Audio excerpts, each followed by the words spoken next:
All right. Hello, everybody. Happy Friday, and welcome to another episode of Why We Vote.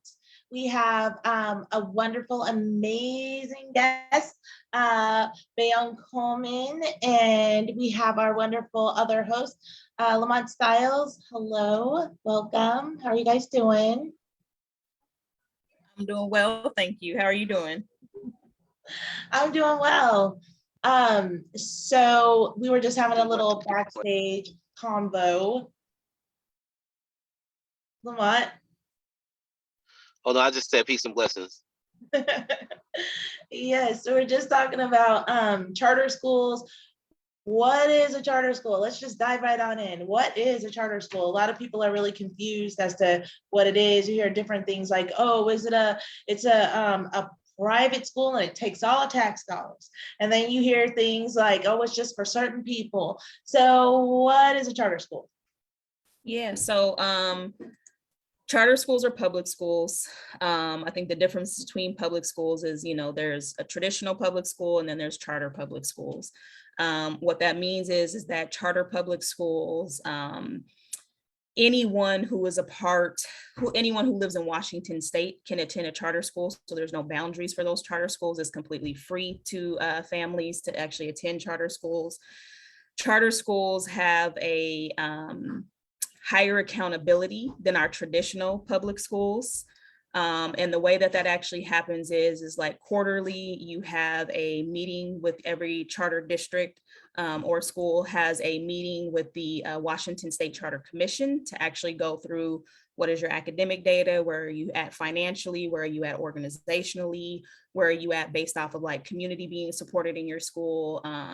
You have to communicate to them anytime like a scholar leaves and what that scholar has left your school for. You have to communicate to them about if there are any teachers who are on disciplinary plans, how many teachers you actually have that are credentialed or not credentialed. There's a lot of checks and balances basically that happen. In addition, there are about 3 to 4 different audits that happen for a charter school over the course of a year. So and those are financial audits to make sure that money is being appropriated correctly, making sure that like you are financially fiscally responsible, et cetera.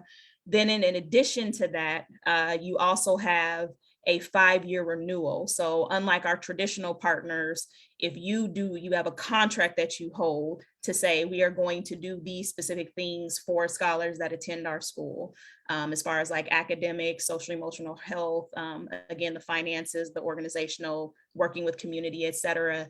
If you do not do those things, then your school can be closed and you will not receive another 5-year renewal.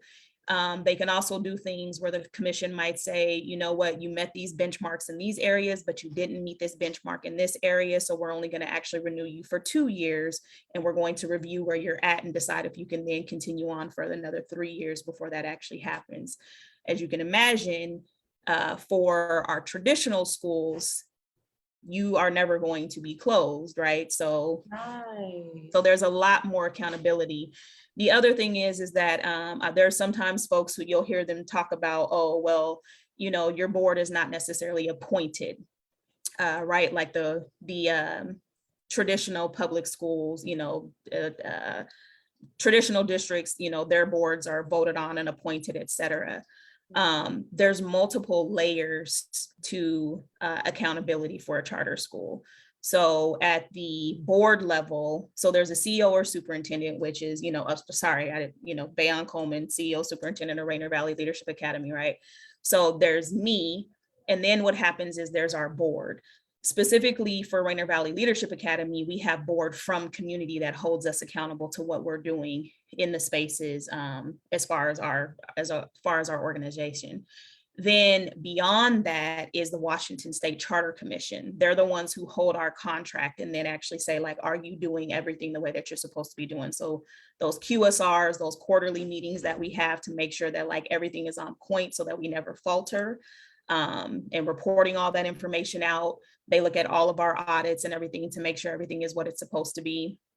And then beyond them is OSPI that takes care of everybody else's. as well. For a traditional public school, you have your superintendent, you have your board, and then you have OSPI. The difference is we have another accountability measure that's stuck in there, which is the Washington State Charter Commission that then oversees everything as well. And we still have to report to OSPI. So there's more levels of accountability in a charter school. What that also means is that we also have a different level of autonomy at the school level, right? So at the district level. So we get to say, you know what, we're noticing that a lot of scholars are coming to us and they're multilingual scholars. We need to change our curriculum quickly, right? Like you hear a lot of things right now about ethnic studies, being in African studies, being able to be, and it's like, let's do, let's start this committee and let's do all these different things and everything else or whatever. OSPI is putting out stuff to say like, they have a whole committee of folks who are researching this and everything else. The difference with the charter school is we were able to say the majority of our population, we're an anti-racist school. We center Black and Indigenous community. We're going to go ahead and implement an African studies program. We've been implementing African studies since the 2021 school year, right? Like, so before everybody else is, already doing all this, before 2020, actually, the fall of 2020 is when we started implementing African studies. We get to do that at this level based off of what community says that we need to be doing. They're like, this is what we want taught. We started doing the time and memorial curriculum, which is the Indigenous curriculum as well. In Washington State history, we teach about redlining and all of the different aspects of like specifically what Washington State has had. Our scholars know that there were not Indigenous people allowed in the Seattle city limits, even though it's named after Chief Seattle, because they said that they couldn't come into these areas. They understand that based off of redlining, in order to live in the greater Seattle area, you actually had to be a servant if you were a Black person, right? So like all of these different things, like we're able to teach the diverse perspectives that really do lend to the full story. Exactly. Exactly. So I would say those are some of the differences, right? Like, so the other thing is there's a lot of questions and conversations around like the funding model. Well, they're taking money away from, our traditional public schools, and therefore we can't do this, and like whatever the case may be. I hear that argument a lot, and as a taxpayer, as a mother, my children have gone to private schools, they've gone to charter schools, they've gone to traditional public schools. Some of them needed certain things that a traditional public school needed to provide for them specifically. We have 4 kids, and all the last 3 of our children are all at charter schools. The difference is that I pay my taxes.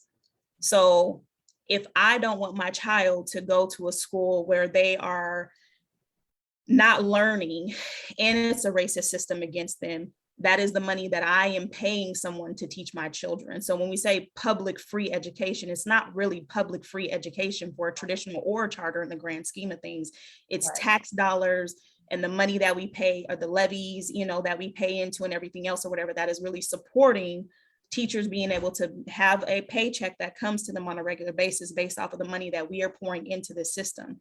So if I have a child, the difference is that that public money is now coming from my taxes, and I just don't have to keep going deeper into my pocket for like a private school setting. So when we say, oh, well, it's taking money away, how am I taking money away if I am a parent saying my child is not learning in this school? I need a different choice. Charter schools offer us that other choice of education to make sure that we don't have to, that families who are farthest from educational justice no longer have to try to scrape and go work more hours to try to get their kids into a quality private school program. They now have a choice between public schools, right? Whether it be a charter or a traditional school. So no one's taking money. I'm taking my money and I'm deciding who's going to best educate my child. And if you can't educate my child in this setting, I'm going to go find a new setting that they can be educated in. So we also know that the workforce is predominantly white. So when we say, oh, well, that's taking money away, that we're losing jobs. Well, who's losing jobs? Because at the school that I am the CEO of, we have over 70% of teachers who are global majority, right? Like our leadership team is Black just leadership tell them team. though really quick, what is global majority? I'm so in love with that. What is global majority? Yes, so we believe in the power of language. As educators, language means a lot. So you'll hear me say scholars a lot, and that's because like our youth need to be called scholars. Oftentimes they're called kids or, marginalized populations or all these other things or whatever, which is really a deficit approach to who they are.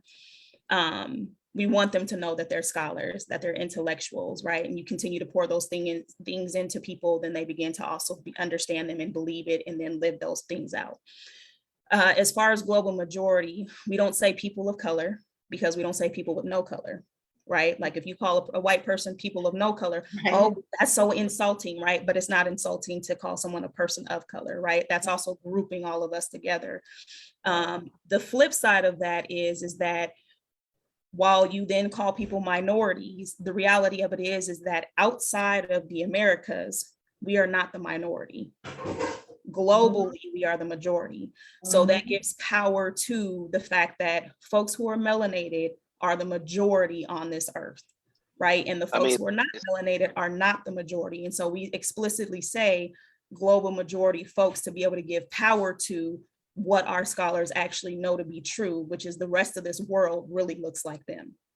And this is a small fraction of the space that does not look like them. So that just gives power to global majority. And we also explicitly say Black and Indigenous as well, because we know that here, our Black and Indigenous communities are the ones that have been farthest from educational justice and from wealth justice as well. So it's funny that you said that, because that can easily be proven, you know what I'm saying? Like for real. And I've been using that, not that actual term, global majority, but I just been pointing out to people, like if you go like to China, if you go to India, if you go to Africa, you look at these populations, what 1.5 in China, 1.7 in India or something like that, 1 point whatever in Africa.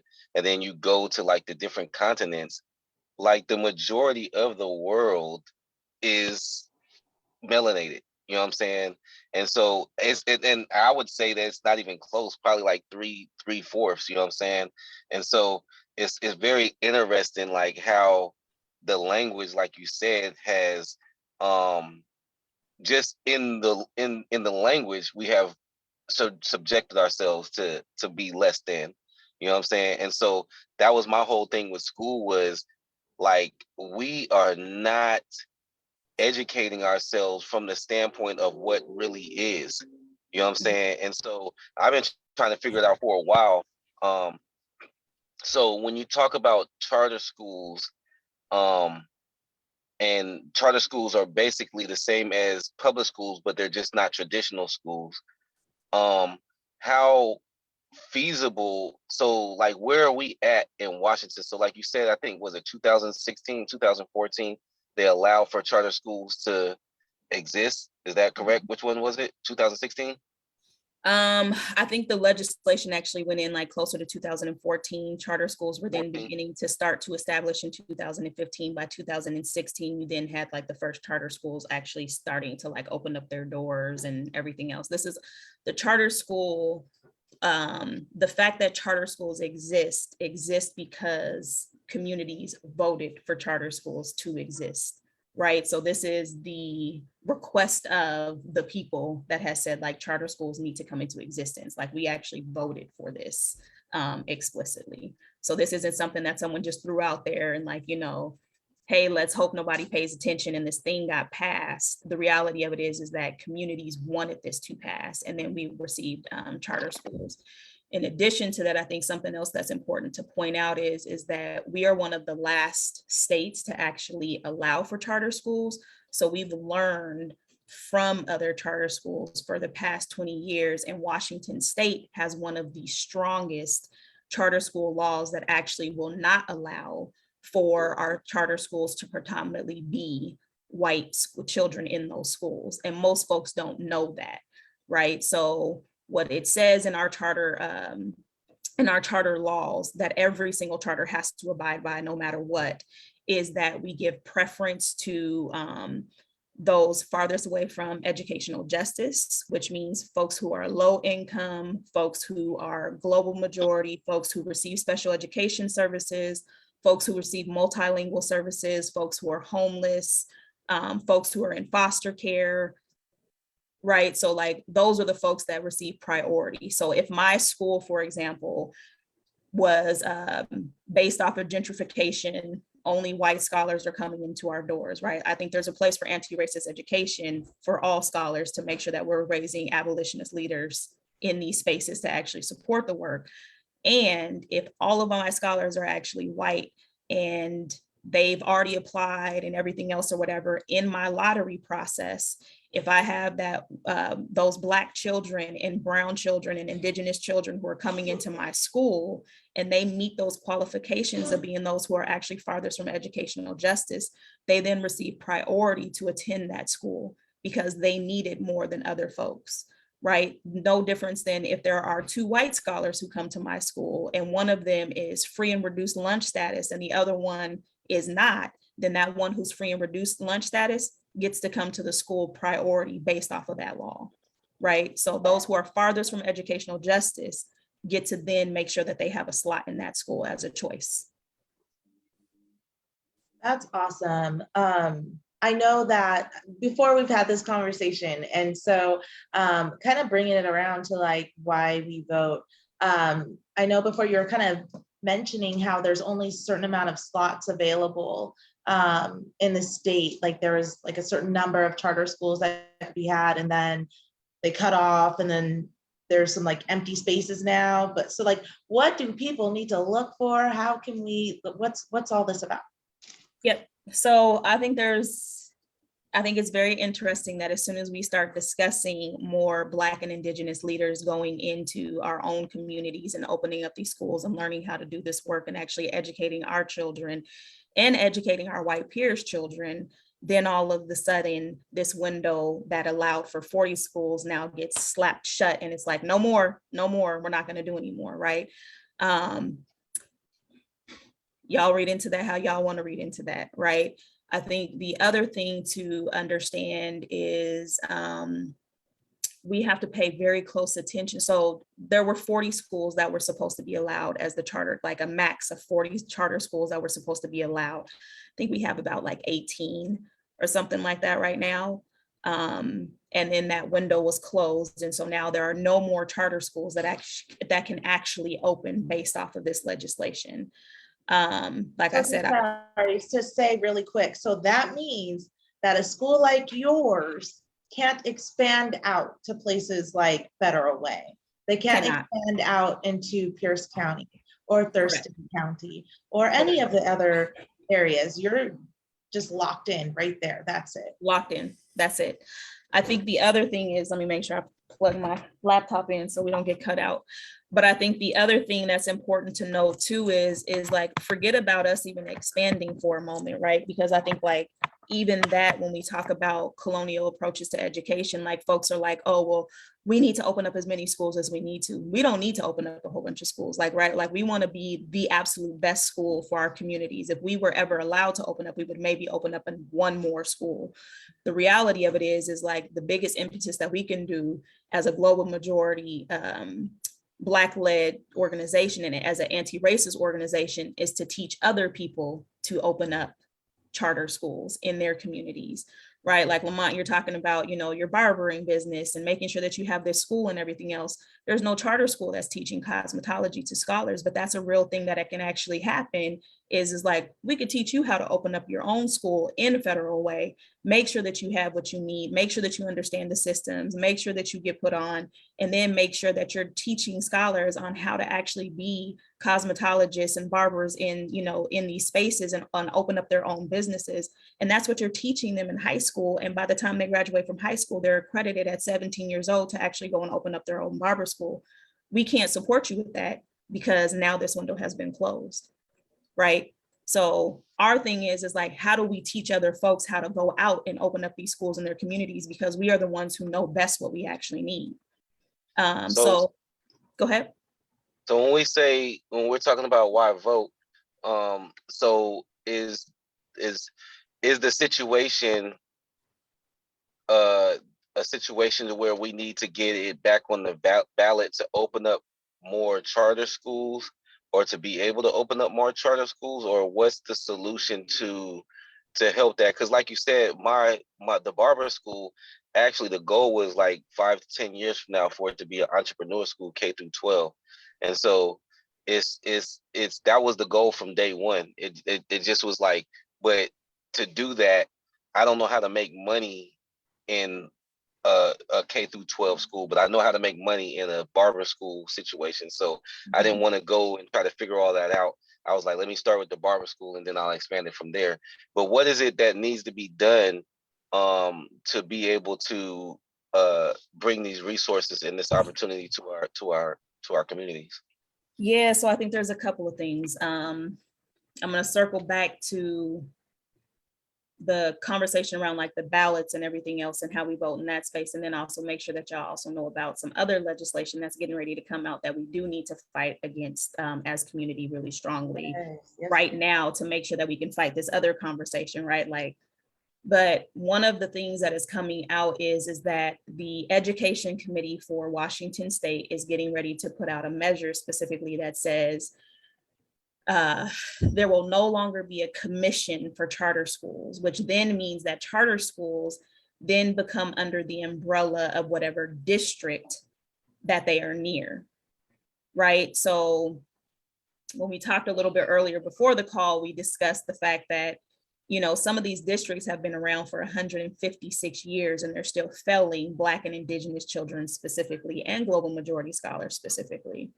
Right. So if we go under that umbrella, we will lose that autonomy that says we can have African-American studies, we can teach time immemorial curriculum, we can teach Indigenous redlining practices in, you know, Seattle. We can teach all of these different things. We can actually speak to our population and say, hey, what is it that you actually want to learn, and have that collaborative process. That will all go away. Right? Because then we're subject to the same things of like, now we have to ask for this local school board to allow for us to teach, and we know how much red tape that actually is, right? And so what they're arguing is that there's not enough accountability, et cetera. You know, there's some, you know, there's a couple of charter schools who aren't doing the things that they're supposed to be doing, and so they're trying to make that the impetus of the conversation, right? How does that even make sense though? Because there's so many schools that aren't following what they're supposed to be doing as public schools. So how are they going to look at like the one school or two schools out of how many other schools that are public schools that aren't doing what they're supposed to be doing?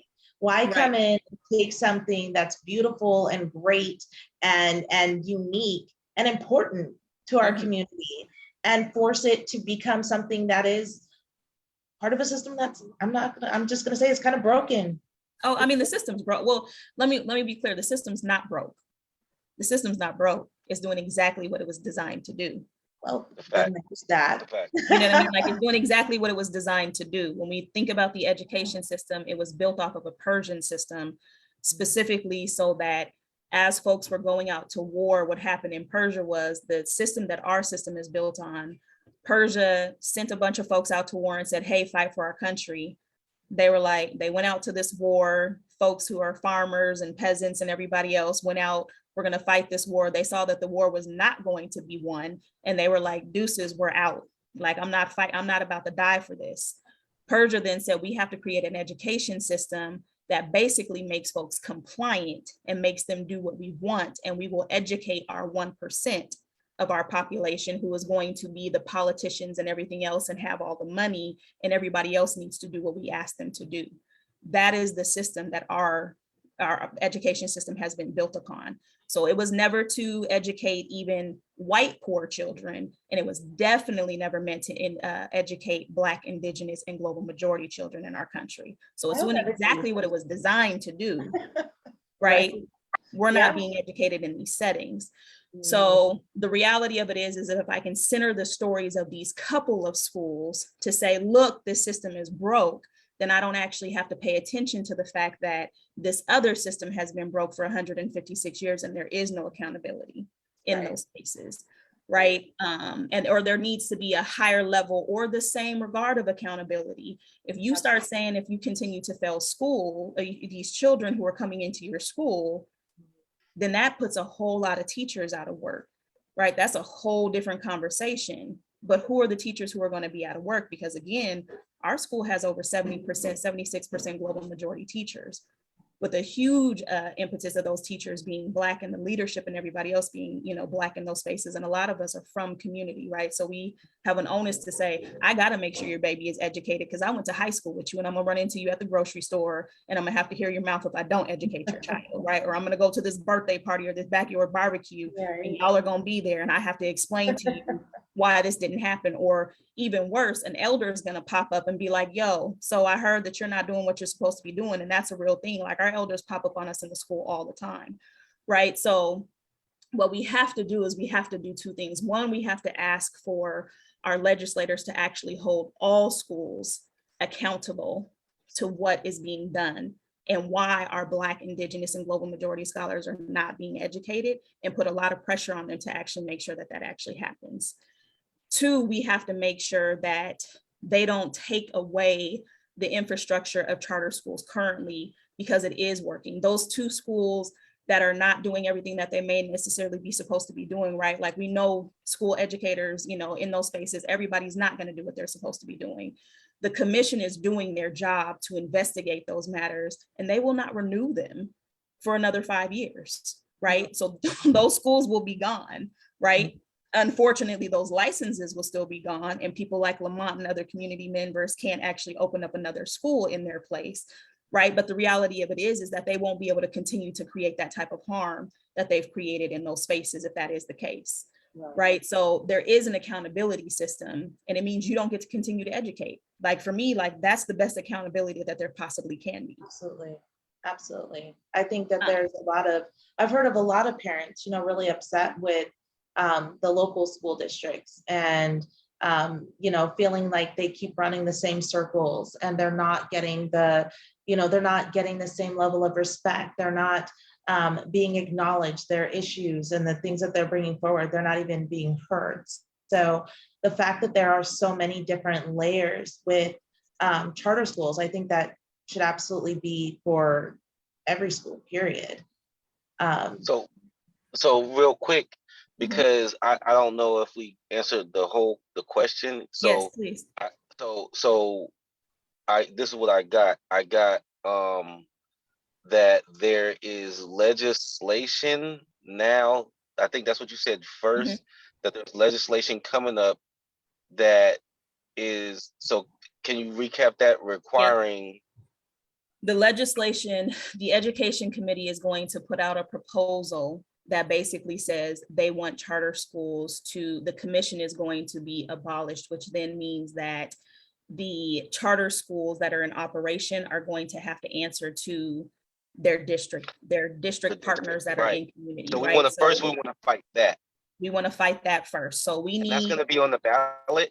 It's not going to be on the ballot. It's going to be in the Education Committee, which means basically they're going to take it to like a floor vote. And I may be getting a little bit, like I'm not a politician, right?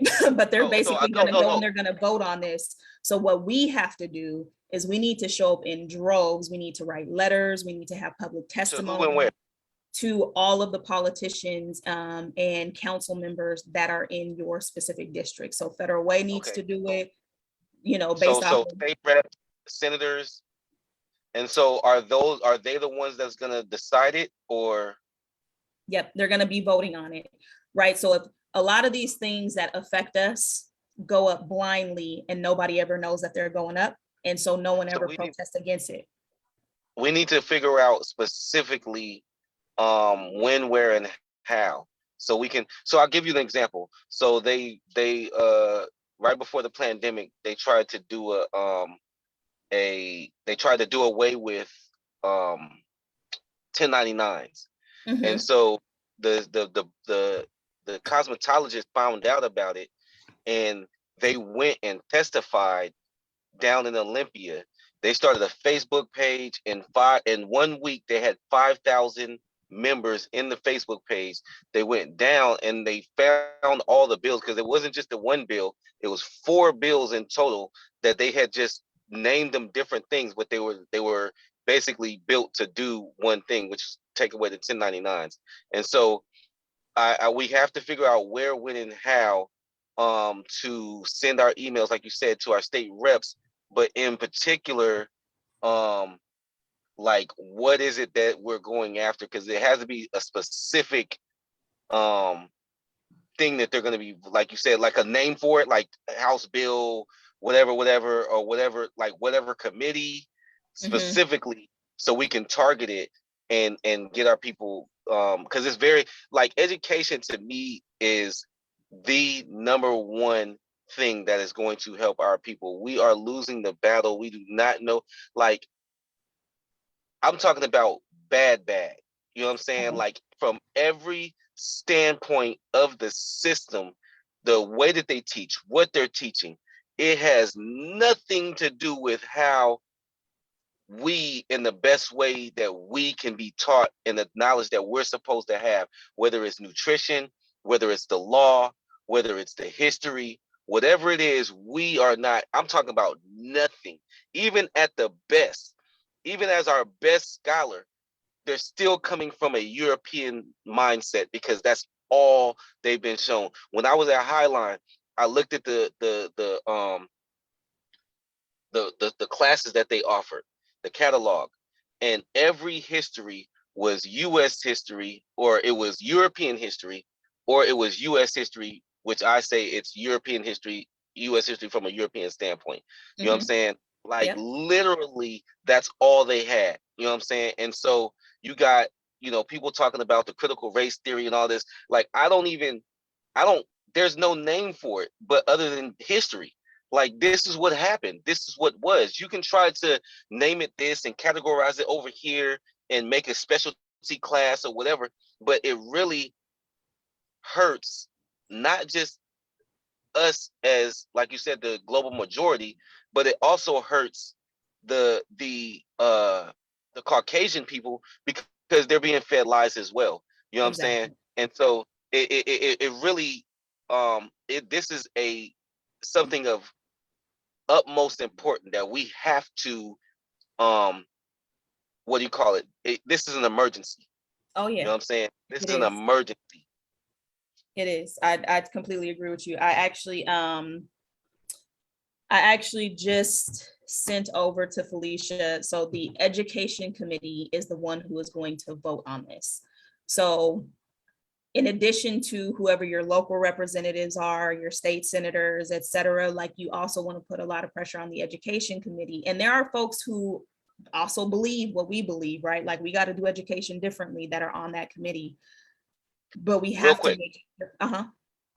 education committee is a committee that is comprised of state representatives, House of because in our Representatives. legislature we have, like, the economic committee, the people that make the economic decisions, they vote on that. So the education committee would be a group of senators, congressmen, or whatever, that are on a committee that are decided. So I say that to say, like, say, take for instance, Jesse Johnson is on, State Representative Jesse Johnson is on different committees, and Mm-hmm. in that they vote on whatever that committee is for. This specific committee is an education committee, which, if we could look it up, we could find out which Congress people are on on that committee, and target them, as well as our local state legislators to support that, because they'll all vote on it, or they only vote on it in the committee. Correct. So it's just, so let's say it's 10 people on the committee. Those 10 people would be the ones that's voting on it, not the Yep, whole there state are legislature. 13 people who are actually voting on it. There are Okay, seven Democrats and 6 Republicans. And got you. ironically enough, most Republicans are actually for charter schools for different reasons and everything else or No, that's a whatever. fact. No, that's a fact. That's a But fact. so our Democratic group of folks is actually the ones that are like, no, we're not for charter schools, et cetera. Right. So, like, as most of us as global majority folks tend to be Democratic, we really need to put a lot of the pressure on our Democratic, politicians and representatives, et cetera, to say, like, y'all need to vote for what we're asking for specifically. Right. And I think so that means that we need to go and we need to make sure that we're sitting in front of them and we're testifying. We need to make sure that they're receiving the letters. We need to make sure that they're receiving the calls. And we need to do this as a concerted effort, not just based off of, Federal Way or Seattle, but like all of us, like across all, you know what I mean, like small towns and cities or whatever, to actually make sure that they're feeling the pressure that we need something changed, right? That we need them to vote in favor of what we're asking for as our representatives, because again, they're being paid because we're paying them with our tax dollars, right? So they serve us, we don't serve them. Yeah, I think also man, I lost my train of thought.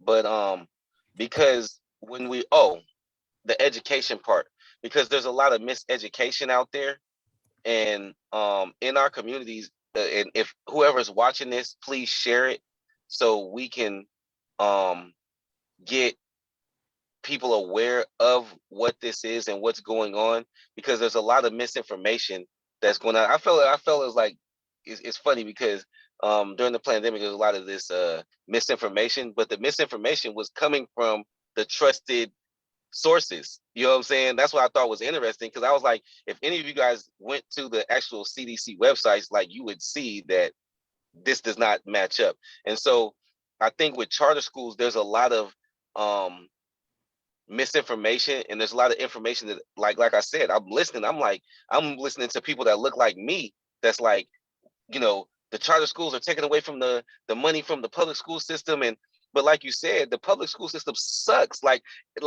this, no disrespect to anybody. I No. challenge anybody to go into these schools, and not just in the good neighborhoods like here in Federal Way. Go to any one of these high schools and you will see what I'm talking about. Go to any one of these middle schools and you see what I'm talking about.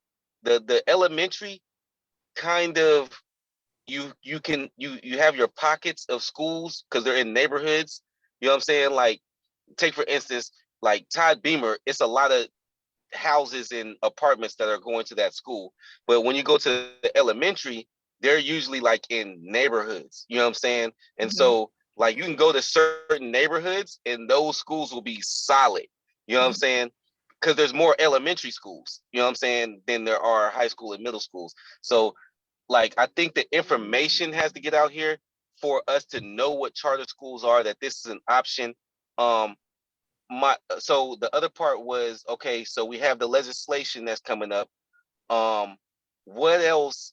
How so and then how would we fight to get more charter schools? So I think that, one, go ahead. Go ahead. So session doesn't start until January 2023. But how do we find this exact these exact things that are coming out, and who's supporting this legislation? Yep. So I have to be careful because I have to make sure I'm not lobbying out here. We're not asking right? Right. But I think like that is where one of the folks that can really, or some of the folks that can specifically support you with that is the Washington Charter Association can tell you exactly what information is coming out around like House bills and all of those different things, and like what you need to be aware of, and etc. Right. So Felicia, I'm not sure if you know who Natalie Hester is. Yep. So like that would be one of the folks that you would want to reach out to, and they would be able to give you like the policies and the bills and everything else or whatever specifically. So you won't hear me talk about policies and bills and all that kind of stuff for all of the reasons, to make sure that like, because they'll come for me just based off the way that I look. Right. So it's making sure that what House bills are actually coming up, and like you do make sure that you have conversations with your legislators and everybody else to like really support that space of like, look, like this is what we need. And I think like also giving public testimony to say explicitly what you want, even in that meeting, for what you want up and coming as well. Right. So like if you're writing these letters, if you're having those conversations, then like be explicit. Like we want more opportunities to be able to open up schools in our community. Right. Like we also want to make sure that, like this, and these different accountability measures are actually happening, and that they stay in place to continue to happen. You know what I mean? Like otherwise it's, we're doing more of the same, right? Like if we're supposed to be able to innovate and everything else, the only place that you can truly innovate without all of the red tape of decision making, and still have the high level of accountability that actually needs to happen for schools, is in a charter school program here in Washington State. So I think that that's something that's really important for folks to understand. I think one of the things a lot of folks, like I said, like I can't speak for every charter school. I can't explain to you the benefits of a collaborative community anti-racist charter school, right? And as a organization, like this is an ecosystem. This is not just a charter school. This is not just a school that's plopped into community. And this is why it's so important for more of us that look like us and are from community to actually open up communities, community schools in this space and in this way. So for example, we do what we call is decolonizing our budget as well, right? So we decolonize curriculum. We make sure that scholars have diverse perspectives. We don't do all that critical race theory and all that stuff. We make sure that scholars have the ability and skills to be able to critically analyze the information that's coming to them and to be able to make decisions around it, right? Like we're not forcing anything down your throat. Here's all the information. You decide how you feel about that information and what you want to do with it, kind of deal, right? On the flip side, when we talk about decolonizing our actual budget, we understand that our school generates millions of dollars, right? Just one 6 through 12 school, millions of dollars. We have to have vendors, we have to have custodians come in, we have to have a lunch program, we have to have transportation, we have to make sure that we have paper, we have to order materials from people. If we have events, we have to order food from people. We try to ensure that everything that we do is global majority community led businesses and small business entrepreneurs that are in our community first and foremost. So we use the Copy Spot in Seattle. We even use Saigon Printing in Seattle. We go to Reds, right? We use Amy Mercado. We use Delish. You know, we use Rain City in, you know, Renton, right? Like, so we're using all of these other folks, you know, the Postman in the Central District, right? Like we're using all of these other businesses, pushing money back out into community to make sure that the community that is coming to our school continues to benefit from our community. So as far as we're concerned, opening up collaborative community schools and doing this anti-racist work then truly supports with not only just closing the opportunity gap, it also supports with closing the wealth gap as well, right? And so that's something that's really important for folks to understand. Like, education is a multi-billion-dollar business. And folks don't want us to have any ownership of any of those schools to really support our communities, because then it starts to halt gentrification. Now you're messing with my money, right? And so this is really important for us to understand the power of charter schools and how they can really strategically benefit our communities when we are at the helm and we have more of them to actually support what this actually looks like. There is no global majority led transportation service for public schools, traditional charter, in Washington State. No global majority led transportation. There are no global majority led lunch programs in Washington State. How would that? Wow. Why we have such crappy lunches everywhere that these kids don't want to eat, right? My kids. So, right, like you can't get halal meals in most of these places, or if they do, they're growing mold on them and everything else, right? So this is where we are able as an organization to say, like, we have to have some conversations with some of our caterers and kitchens and everybody else and say, like, look, we need y'all to get on this FDA program and start doing this, and understand if you do it for bulk. Washington State charter schools have one supplier for lunch programs. There's one supplier for transportation for all of the charter schools, right? And the lunch program comes up from Portland and delivers lunches to the schools to make sure that they have that. So now imagine if one global majority person actually has 18 charter schools and they're feeding them solid food that's seasoned and tastes good and can be halal to respect our actual, wishes and everything else or whatever. Now you got a community member who can then pour into community in a completely different way, who can stay in their home, who can, support their families and everything else, right? We have brilliant curriculum writers. There are no global majority led curriculum writers. It's Pearson, Houghton Mifflin, and everybody else or whatever. So all of these gaps that we're talking about, whether they're opportunity or whether they're wealth in the education space, the gaps are becoming there because we're not there to fill them. So understanding that charter schools can be an ecosystem for our communities is really important. So it's not just about people who have kids in their schools, right? Like in our schools, it's also about the entrepreneurs and the small businesses that their kids are grown and they don't have any more kids, they're empty nesters or whatever, like how we can continue to support community by making sure that we have charter schools and demanding that even our charter schools who are white-led are also decolonizing their budgets and using small businesses in the communities that they actually serve to put that money back into community hands.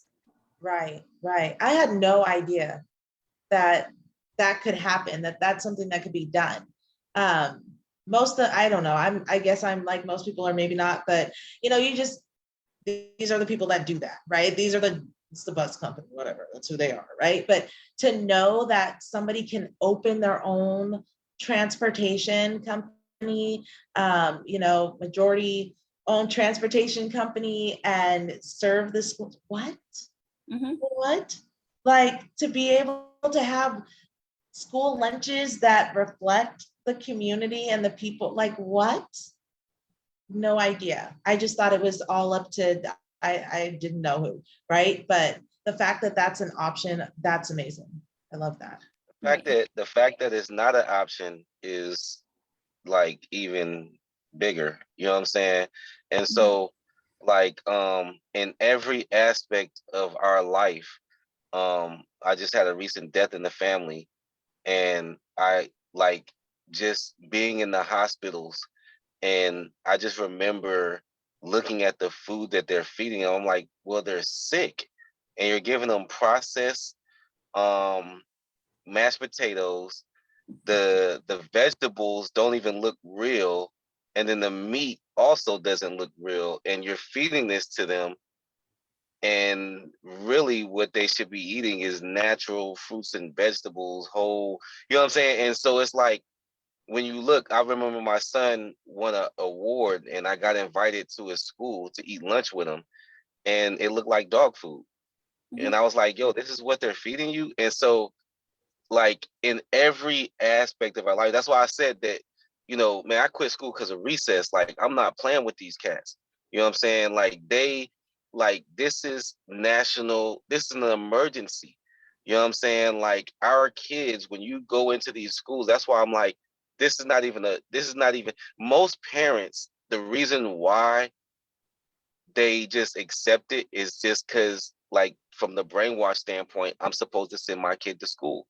You know what I'm saying? Like I can't afford a private school, and I'm not educated enough about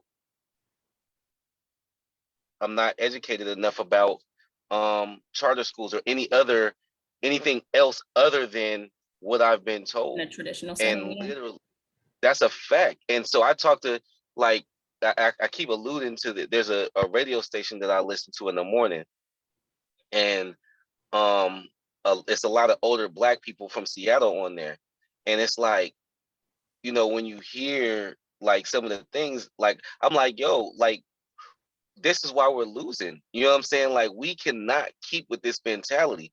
You know what I'm saying? When I say something like, you know, my kids will never see the inside of a public school, well, everybody can't do that. Like you got to get out of that mentality. Everybody can't have their own business. Nobody's saying that within the Asian community.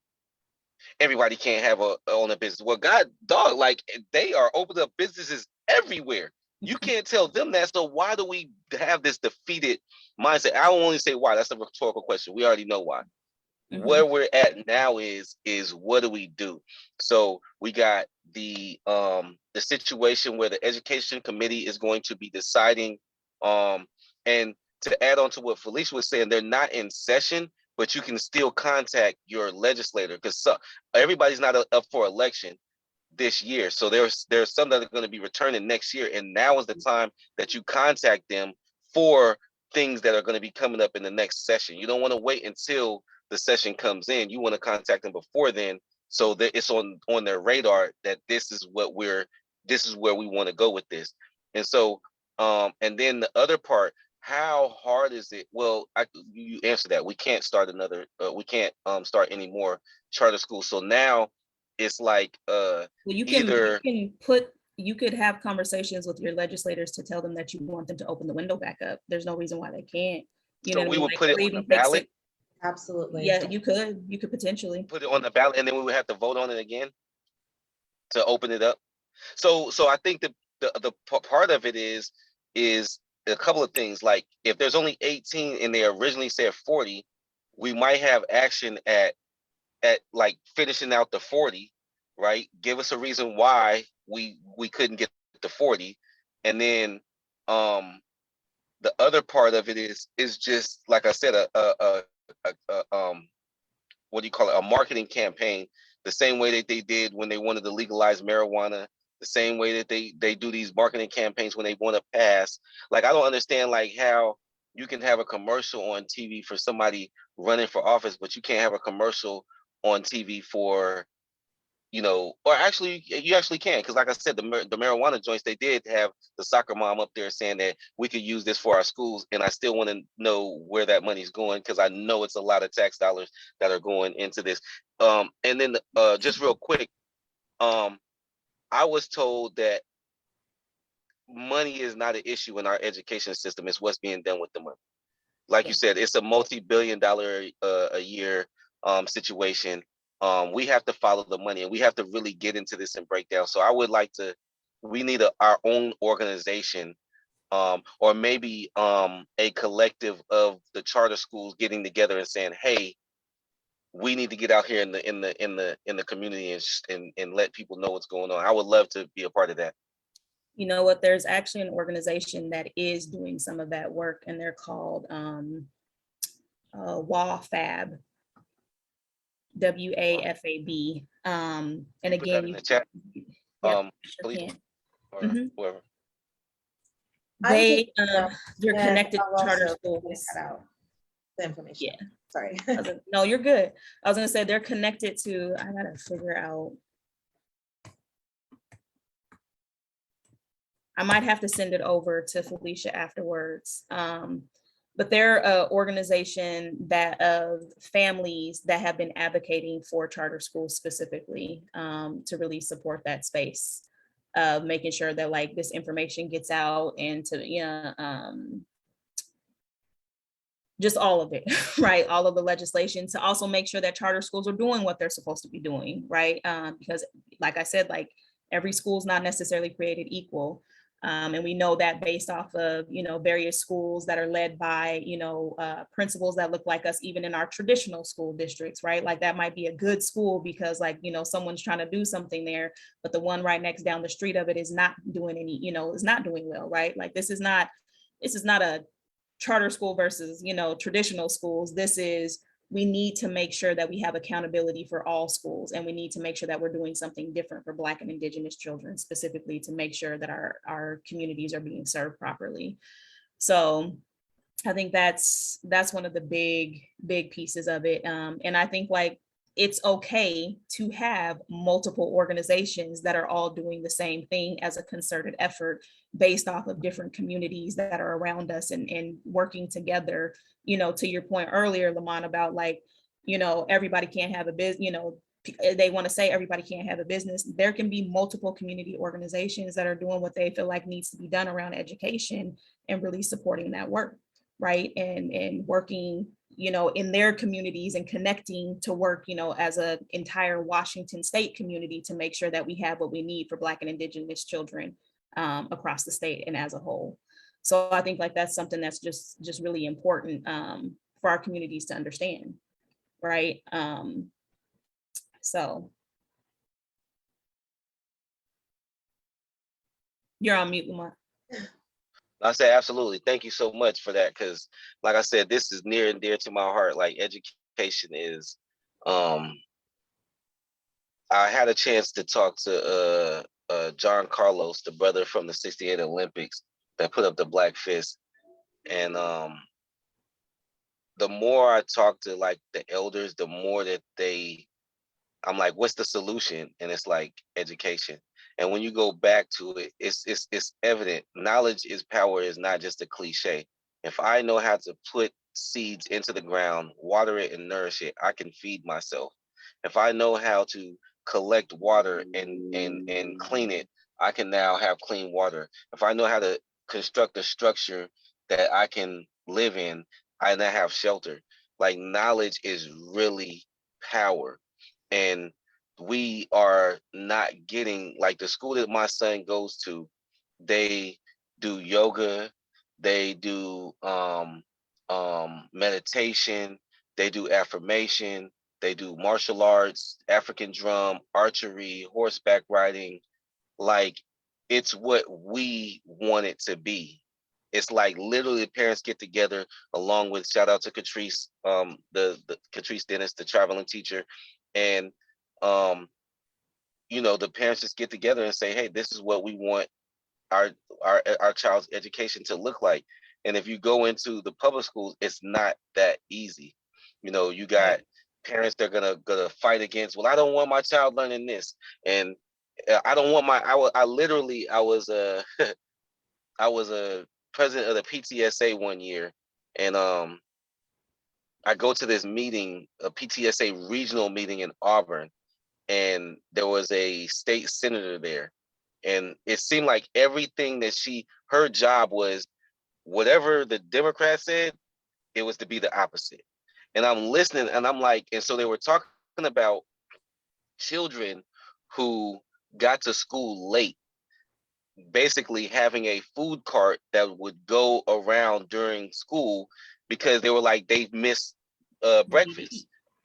Right. And so a lot of the kids are hungry. The lady says, well, what if my child has a eating disorder, and I don't want my child eating breakfast because the overweight situation or whatever. And I was like, well, can't you just kind of like write a note or communicate that to the school? Like, it was just ridiculous, like how she fought everything that they were trying to do, but they were things that they were help these children. And it was like, if if the decision is going to be weighed upon people who really don't want to see our children succeed, they're always going to be like, nope, nope, I don't want it, I don't want it, I don't agree. And they probably don't even have school in the children in the district. They probably don't even, what I'm saying, don't even have Yeah. children. Like, it's crazy. And it's so, like, this is something that, like I said, it's an emergency. We have to get control of the education in this medical situation. You know what I'm saying? Because Yeah. they do it dirty in the hospitals. So I'm gonna give you three things that I'll say right around that. One is to your point around community and family being able to say this is what we want in the school. Like that is what actually can happen in charter schools. I can give you the example of our school, like our vision and a mission being an anti-racist school. That was done with family members, that was done with staff, that was done with elders who like basically told me straight up, like, you're coming over here and you're doing this work. After I said no multiple times, they're like, nope, you're coming over here and doing this work, right? And so the social emotional learning that's happening at our school at Rainier Valley Leadership Academy, they have meditation, they have Indigenous circle practices, they do yoga, they have to the medical point, we have partnered with Tubman Health Clinic, Tubman Health Freedom Clinic, which is a Black and Indigenous led clinic that supports our school. So they are housed in our school and will continue to be as long as we're around. And what they are doing is they're providing mental health supports for teachers and staff and families. They are ensuring that there's naturopath medicine, so coming away from a very Western approach and actually talking about Indigenous and ethnic cultural practices around naturopath medicine, et cetera. So they'll be teaching our scholars how to do tinctures, like how do you go out into, outdoors and actually, identify medicine, et cetera. Based off of our collaborative community process, they said, look, we want to make sure that we're doing outdoor education. A lot of folks don't know, there's a study that says Black families in Washington state specifically get out into the outdoors 3 to 5 times a year compared to our white counterparts, and it's 56 times a year, right? Like, we are the ancestral stewards of Mother Earth, and we're not out there healing with Mother Earth, right? Or healing it and allowing for it to heal us as well, right? So we have to get our children back out into the outdoors. And I think the last thing I'll say is that and I want folks to really understand how much money is at stake, right? Like we're talking about education, but again, education is an ecosystem that then supports so many other realms based off of those business owners and entrepreneurs and everybody else who are in these spaces who are making hundreds of millions of dollars off of our children. We are a small charter network, right? Like we have 150 to 160 scholars and our budget is $5 million, right? And that's money that we have to spend for different services, for educators and everything else or whatever by supporting global majority teachers. Now these teachers can actually purchase homes or they can do what they need to do by supporting the different businesses. These businesses can stay open. That's $5 million. Now you think of these big traditional districts who have 12,000 scholars. That's that's hundreds of millions of dollars that's not going back into community. Like just talk about federal way for a moment, right? That's hundreds of millions of dollars that is not going back into the city of Federal Way based off of that, right? Like that's hundreds of millions of dollars that's not going back into Seattle communities, right? Because we're not decolonizing those budgets. So this is an ecosystem, right? And the people who are at the helm of that ecosystem who understand the importance of what you understand, Lamont, is that this is an emergency, right? We have to make sure we're educating our children. We also have to make sure that we're pushing that money back into our communities as well. What we train our teachers to understand is that I don't sign your paycheck. That scholar sitting in front of you signs your paycheck. And if you don't serve them and they leave, you are out of a job, right? Because this is a choice to actually be here. Right. And if you don't serve them the way that they're supposed to be served, they will leave, right? And that's not a traditional way of thinking about education. That is how we train our teachers to understand. So our teachers, like we just got done having conversations with them. If you don't teach in your classroom and make sure that scholars are getting the information, first of all, you are the adult. You went to school for this. They are children. They are supposed to be immature. They are supposed to fight you when it comes to like, I don't want to learn, whatever. It is your job to create an engaging environment where they can critically analyze information and they can learn the information that you're receiving. And then you become a facilitator and now they're teaching you some things too. That is what an educator is supposed to be in the space to actually do. And if you are not doing that, you're doing a couple of things.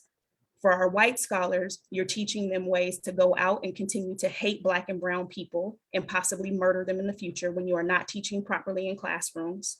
And for our global majority Black and Indigenous children, you are creating neighborhoods that you yourself do not want to walk into because you are only giving them certain means to be able to be successful that are illegal things to be out there doing. So as educators, we hold that space of being able to cultivate the success of our scholars in those spaces. And I don't say create because our kids already have it, but to be able to cultivate, to plant that, that seed is planted. All we're doing as educators is watering it, right? And so if we're not watering it, then it's going by the wayside, right? So all the things we don't want to see in our communities is happening because we're not doing what we're supposed to be doing. Well, if I don't look like those children who are in those classrooms, do I really care? Right? Because the Johns Hopkins study says that if you have a Black teacher, you're 19% more likely to actually graduate from college. Oh yeah. Yeah, I think a couple of things. First, Claire Wilson, I don't know if you could see that, Felicia, but Senator Claire Wilson is tapped in, and she, if I'm not mistaken, she said she sits on the committee, the K through 12 committee. So she said that she definitely would like to discuss more. She said that something like she doesn't know if it's, she said somebody, hold on, let me see exactly. Can you see that, Felicia? Yeah, I can I can read it. So Senator Claire Wilson said that she's happy to chat with folks. She sits as the vice chair on EO/K through 12 in the Senate. She said, I haven't heard from stakeholders about legislation or potential changes in legislation coming for the 2023 session. It may be a piece of work an individual legislator is working on during this interim. We won't know about specific legislation or what will or won't be heard in committee until January at the earliest. She said, I'll be keeping my eyes open. Thanks for the great conversation tonight.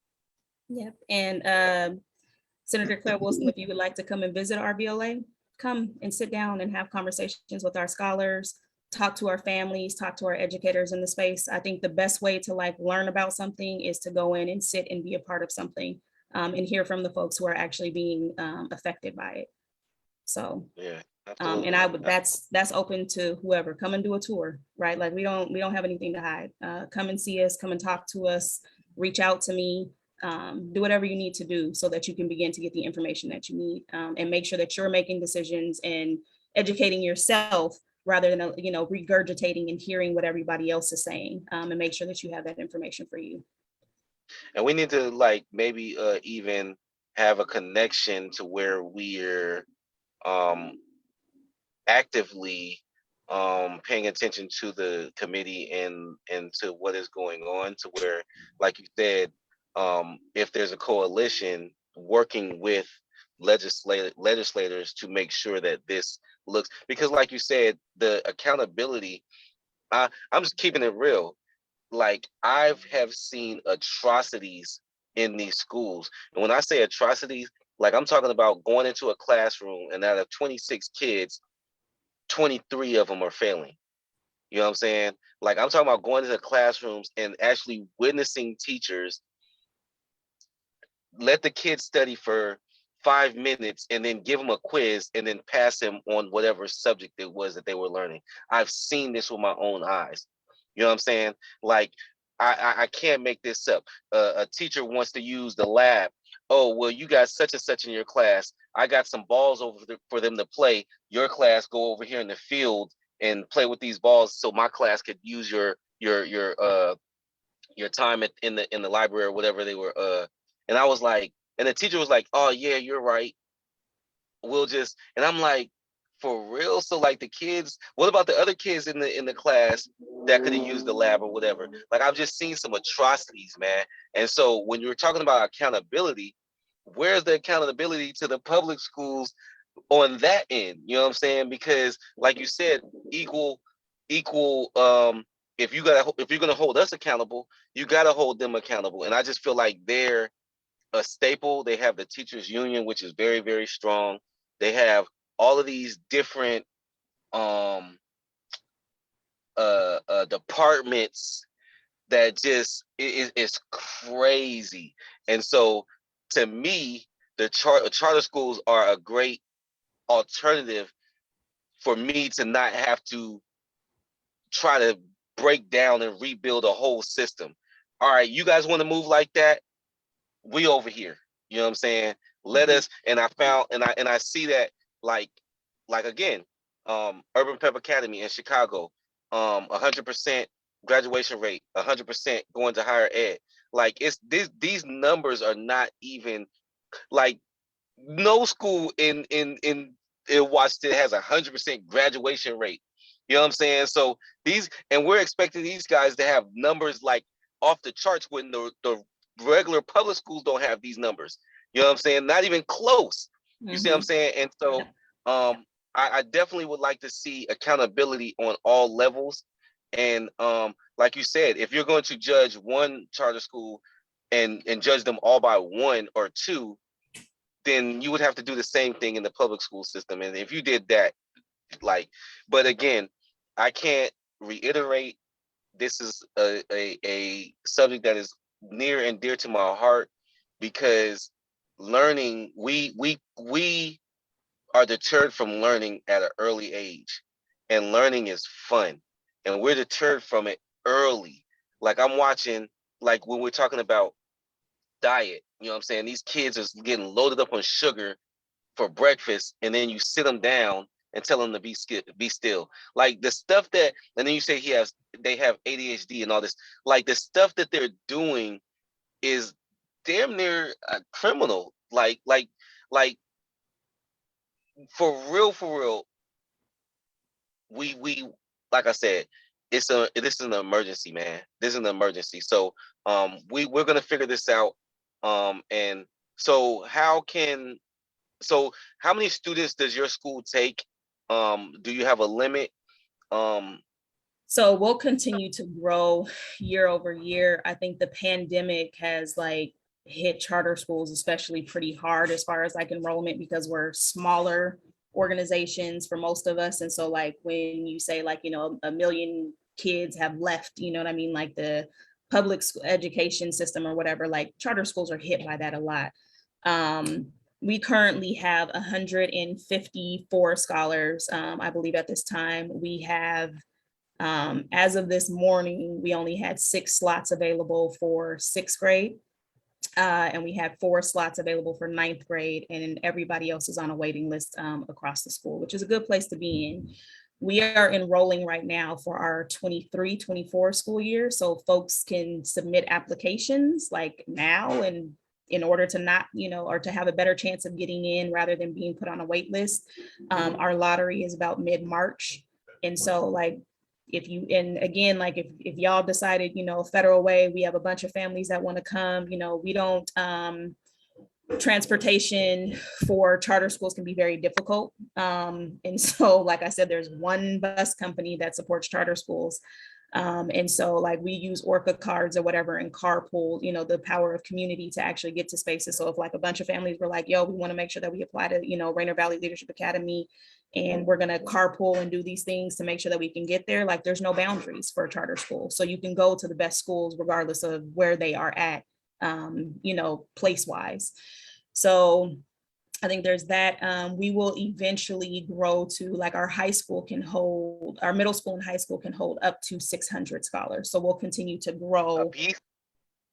For we have the one largest, so we have the middle school and the high school. So all together, that's 600 scholars. What we're hoping to do is also be able to expand down to elementary school, because we know that for turnaround services for our scholars who have been disenfranchised, right now it takes 5 years to turn that ship around, right? And so like if we're getting them in 6th grade, we have a better chance of turning it around and making sure that they get to where they need to be by 12th grade, right? The flip side of that is if we actually have scholars coming into us even earlier in elementary, based off of making sure that we're not deterring them from education and allowing them to continue to be bright-eyed and bushy-tailed and like really be able to cultivate that genius that's in those spaces, then we have even more chance of making sure that like our scholars have the most amount of success in the educational space. I think we're also seeing like some beautiful things even happen still in our middle school and high school, where scholars are like, I hate school, I don't like school, you know, like whatever the case may be, you know, and they're standing on stage with Dr. Maxine Mims, 94 years old, and bragging about themselves to her, you know what I mean? Like at their 12th grade graduation, to say like, I'm smart, you know, I'm intelligent, you know, like I'm good at this, I'm good at that. You know, one young man stood up there and was like, I didn't have any confidence before coming to Rainier Valley Leadership Academy. And like, now I believe in myself, you know, like now I know that I can go on to do different things. Right. And so those are the unspoken stories of, you know, what it means when you actually care about the scholars and the families who are coming into these spaces to do that. So y'all can find us at www.my, like my RVLA for Rainier Valley Leadership Academy.org. And there's an application that you can click on there. You can also begin to show interest for the elementary school, if that's something, and we'll need a lot of support from community to come out to the commission to say like, yo, we need to make sure that we open up this elementary school, et cetera. So I think like that's how y'all can specifically help us, is by making sure, you know, that community knows about the school and that they know that they can apply to the school. I will say, with the caveat of understanding, we are not a savior, right? Like we are a school, you know what I mean? Like, and we can do everything to the best that we can do to support community and have community be in that space. And sometimes, you know, we also will make mistakes. We will also be responsible and accountable to those mistakes and make sure that we rectify them, because we have community to actually support us in making sure that we do that. Right. And I think that's the difference in those spaces, is there's not going to be any excuses that you're going to hear from us. You know what I mean? Like if we make a mistake, we're going to figure it out and we're going to make it better, and we won't continue to make the same mistake twice. You know, I think. Yeah, go ahead. Shout out to Dr. Mims. You know what I'm saying? For those who don't know, she's the founder of what is it, Evergreen State College in Tacoma. So again, in the spirit of Mary Cloud Bethune, you You know what I'm saying? We create what it is that we want to see. Um, do you guys take donations? Are you guys able to take donations? And then also, your curriculum, is it a curriculum that is state based on the state, or did you guys customize it to specifically suit the needs of your population? Yeah, so first, the donation question, we're 501c3, so we can accept donations. You can also donate specifically on our page. You can also say specific things that you would want the donations to go to, as well, and we have to abide by that. As far as curriculum, we follow Common Core states, Washington State Common Core state standards, Oh, my bad. right? We have to follow those or whatever, because we have to still listen to You OSPI. guys can't use the project based. Like, I love like Taft Project, and so here's the thing. So project based is still based off of Common Core state standards. So it's all still like every public school has to still base everything on Washington Common Core state standards. Okay. The difference is how you actually teach those standards to scholars, right? Like whether you're doing it from a project-based approach, whether you're, like using a different textbook, or, however you're teaching them, right? Like I can do rote memory for you to remember most of the Common Core, like to do what you're supposed to do or whatever. Whatever. It's how it's being taught and what is actually being taught to support those skills, because those are skills. They're not necessarily one specific thing that you need to be learning, right? Like I need to know how we to have to learn about Shakespeare and Daniel Boone. No, you don't have to learn about Shakespeare in order to learn how to comprehend text. You can read Stamped and understand how to comprehend text. You see what I'm saying? So like, which our scholars actually did read Stamped, right? Like that's a real live, thing that we, So I think so what we do is we take curriculum. I'm a big proponent of not trying to have teachers try to be curriculum writers too. I think we'll get to the point as an organization where we will be able to invite curriculum writers in and actually write our curriculum for us based off of those Common Core state standards, et cetera.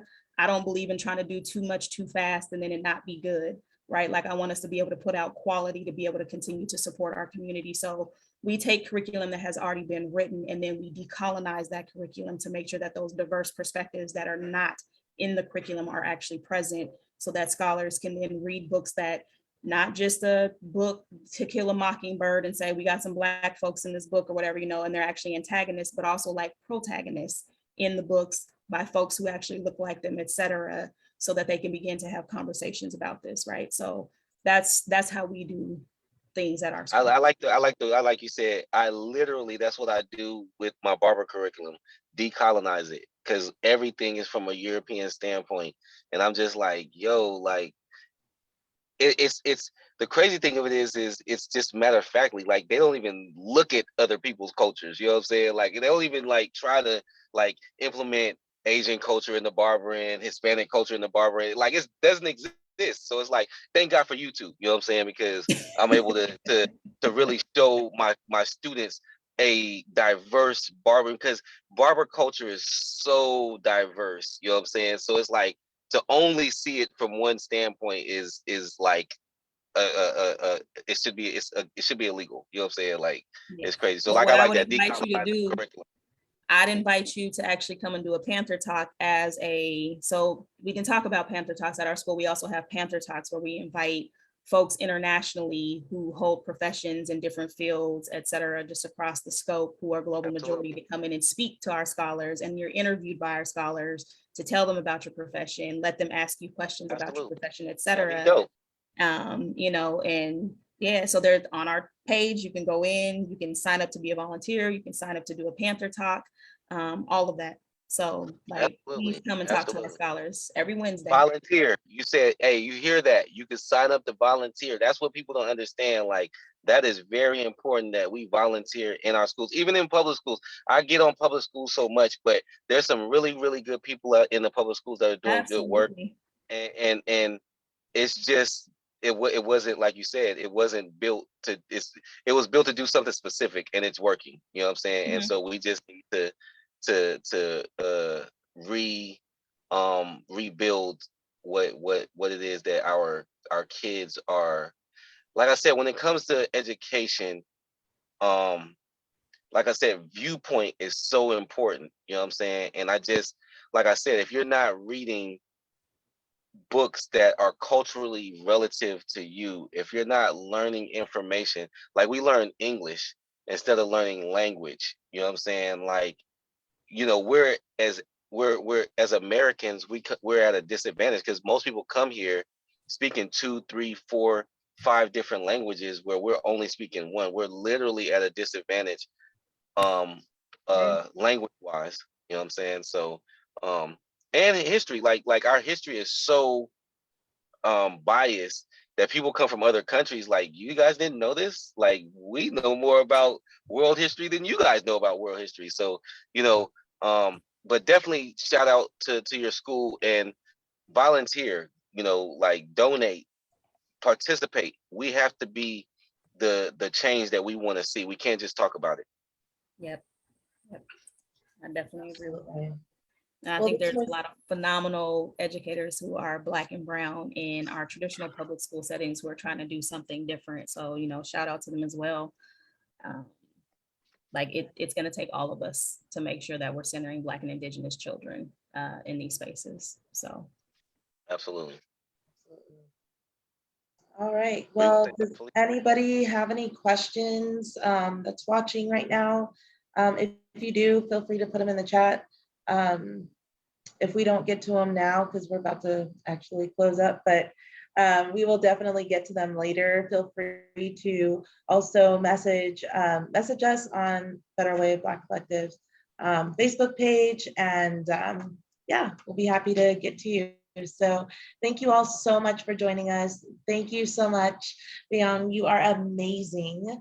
Yes, And I look thank you. forward to Thank you. connecting with you again very soon. So yes, absolutely. Thank you for having me. I appreciate it. absolutely. Have a wonderful night. All right. Thank you. You too. Peace. Bye.